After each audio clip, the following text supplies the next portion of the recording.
नगर निगम चुनाव का जो सभापति को लेकर जो खींचतान लगातार जारी था ग्वालियर में, आज उसका सभापति का चुनाव हो चुका है। पार्षद जो बीजेपी के जो पार्षद मनोज तोमर जो नवनिर्वाचित पार्षद थे, उनको सभापति के तौर पर चुन लिया गया है। लंबी खींचतान जारी रही दोनों पार्टियों की तरफ से, चाहे कांग्रेस हो चाहे बीजेपी हो, लगातार यह मंथन जारी रहा। यहाँ हम जानना चाहेंगे, यहाँ पर ग्वालियर के वरिष्ठ पत्रकार मौजूद हैं, कुछ सीनियर जर्नलिस्ट और इसके अलावा और भी पत्रकार लोग मौजूद हैं। हम उनसे बातचीत करेंगे कि जो सभापति को लेकर इतना लंबा समय जो लगा रहा और दोनों पार्टियों की तरफ से जो खींचतान, और साथ ही जो कांग्रेस और बीजेपी के जो पार्षद है वो बाड़ाबंदी कर दिए गए, अलग अलग ज़िले राज्यों में अलग अलग ग्वालियर से बाहर लिए जाए गए किस तरीके से, और हम जानने का प्रयास करेंगे।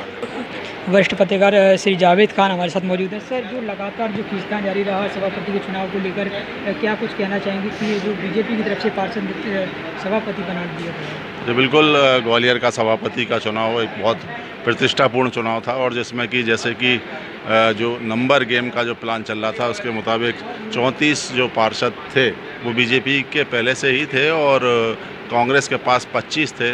लेकिन आज जो परिणाम सामने आए वो बड़े चौंकाने वाले हैं। इसमें एक मत से केवल सभापति की शिकस्त कांग्रेस को मिली है, जिसमें से उनको 33 मत मिले हैं, जिसमें कि एक मत उनका महापौर का भी शामिल है। इस तरह से केवल कांग्रेस को 32 वोट मिले थे, इसमें से 33 एक महापौर का मिलाने के बाद 33 और बीजेपी को 34 मत मिले हैं। इस तरह से एक नेक टू नेक फाइट कह सकते हैं इसको, और इस नेक टू नेक फाइट के तहत देखने को मिल रहा है कि जो परिषद की जो आप देख रहे हैं आसंदी हैं यहाँ अलग बनी हुई हैं, और सब इस परिषद का जो सम्मेलन होगा उसमें कहीं ना कहीं एक अलग रोचक मुकाबला होगा, क्योंकि महापौर कांग्रेस का है और बीजेपी की सभापति चुना गया है। और अपील समिति के जो चुनाव हुए उसमें भी अब संपन्न हो गई है पूरी प्रक्रिया। महापौर के रूप में शोभा सिकरवार जी ने अपना पदभार भी ग्रहण कर लिया है, और उन्होंने पदभार ग्रहण करने के साथ ही घोषणा भी कर दी है कि जो उन्होंने अपने घोषणा पत्र में कहा था उसके मुताबिक अब जो गार्बेज शुल्क है और 3 साल का जो जल शुल्क है, जल कर है, उसको भी माफ़ किया जाएगा।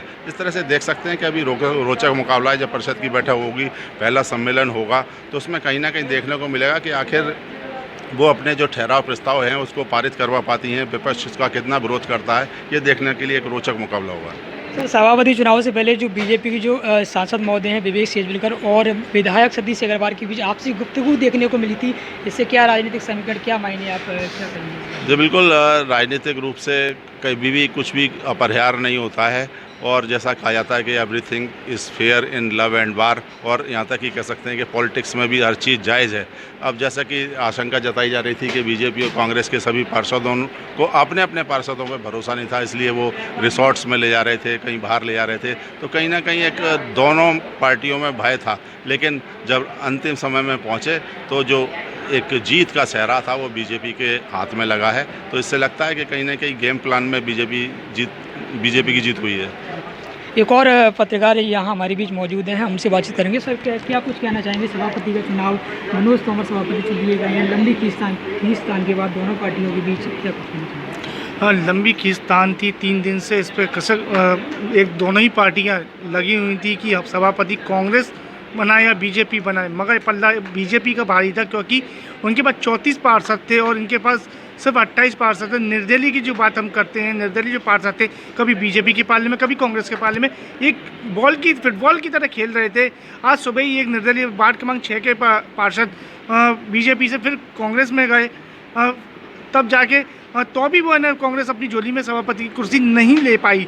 आखिरकार भाजपा ने इस कुर्सी को अपनी झोली में ले लिया, और आने वाले भविष्य में जो परिषद बैठेगी उसमें जो बिल पारित होने हैं, बिल पे दोनों ही महापौर और सभापति के बीच की आपसी लड़ाई रहेगी कि कौन जो बड़े मुद्दे रहते हैं उनको पारित परिषद में होना पड़ता है। और जैसे कि विकास कार्य होंगे, बड़े विकास कार्यों में भी बहुत ही कशिश देखने को मिलेगी। और इस बार जो 5 साल का सफ़र है वो आपको एक ताका ताकी वाला, रस्सी वाला आपको देखने को मिलेगा कि विकास कार्य में कितना ग्वालियर आगे जाएगा, वो आने वाले समय ही बताएगा। सभापति चुना गया, क्या जो विकास कार्यों के लेकर जो खींचतान इसमें बजट को लेकर? देखिए, रिंग मास्टर के दोनों पहलवान 19 और 20 की स्थिति में हैं। इससे आने वाले बजट के साथ साथ जहां विकास की बात की जाए, वहां भी दोनों पक्ष विकास के मुद्दे पर एक दूसरे के सामने दिखेंगे। क्योंकि प्रदेश में और देश में डबल इंजन की सरकार है। बहुत बहुत धन्यवाद। जो नगर सरकार है वो नवनिर्वाचित सरकार जो बन गई है, नवनिर्वाचित पार्षद और साथ ही महापौर, अब आज सभापति का भी चुनाव कर लिया गया है। हम ग्वालियर के जल विहार स्थित महापौर कार्यालय से बातचीत कर रहे थे। जो वरिष्ठ पत्रकार हैं और सीनियर जर्नलिस्ट और इसके अलावा और भी पत्रकार, उनसे हमने जायजा लिया, उनसे बातचीत की कि विकास कार्य किस प्रकार से किए जाएंगे और क्या उम्मीद जनता ग्वालियर की उनसे करते हैं। देखते हैं किस प्रकार से ग्वालियर की जनता के प्रति ये लोग उम्मीदों के प्रति खरे उतर पाएंगे। कैमरामैन राजीव कुमार के साथ विवेक माझी, फुआद न्यूज़ ग्वालियर। धन्यवाद।